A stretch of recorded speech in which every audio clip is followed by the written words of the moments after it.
Manong, bayad po. Ate, paabot nga. Loh, taray ng putik. Hoy ate, bayad, paabot. Wala ka bang kamay? May kamay ka naman, di ba? Ikaw na, kaya-kaya mo na yan. Storbo. Loh, ang bubo ng... Hoy ate, dati ka bang adik? Lutang lang ha? Eh di sana kung ayaw mag-abot ng bayad, dapat di ka dyan pumisto. Tabi! Hala, nalimutan ko yung ID ko. Bahala na.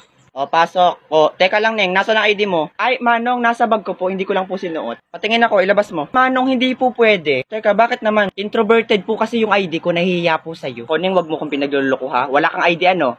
Manong, may ID nga po ako. Ang gulo nyo naman. Nabit nasa loob ng bag ko. ID, ilabas mo nga, Neng. Meron nga. Nahihiya nga po Patingin nga ako, ilabas mo. Bahala ka dyan. Hoy, Trisha, bumalik ka dito. Susumbong kita sa advisor mo. Oh, lol! Ate, sukli ko po. Oh, candy na lang, Toy. La, ate, bakit candy? Hindi ko naman maibibili ito eh. Saka ang dami pa pong barya. O, yan na lang po sukli nyo sa akin. Okay na yan, Toy. Panukli ko pa kasi yan mamaya eh. La, ate, hindi po ako mahilig sa candy. Doon ka na nga, Toy. Ang dami pang nabili, oh. Ganun ha? Hello, Daddy. Opo. Yung puntindera dito sa kantin, sinuklian po ako ng candy. Tambangan nyo nga mamaya sa may labasan. Oo. Sniperin nyo agad. Huy, Monica, you're very fragment for today. Ano? Anong fragment, Turjang? Oh my gosh, Monica, you're very bobo-worse, ha?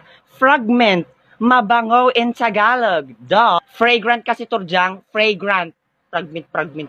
Basta, yun na yun. Oo. Alam mo naman eh. By the way, what's your perfume? Ay, buti na tanong mo, Turjang. Ano? Avon, page 14, oo. Nirab ko lang siya sa leeg ko. Di ba ang bango? Yuck! Very ka there. Napaka-cheap. Ew. By the way, meron pa?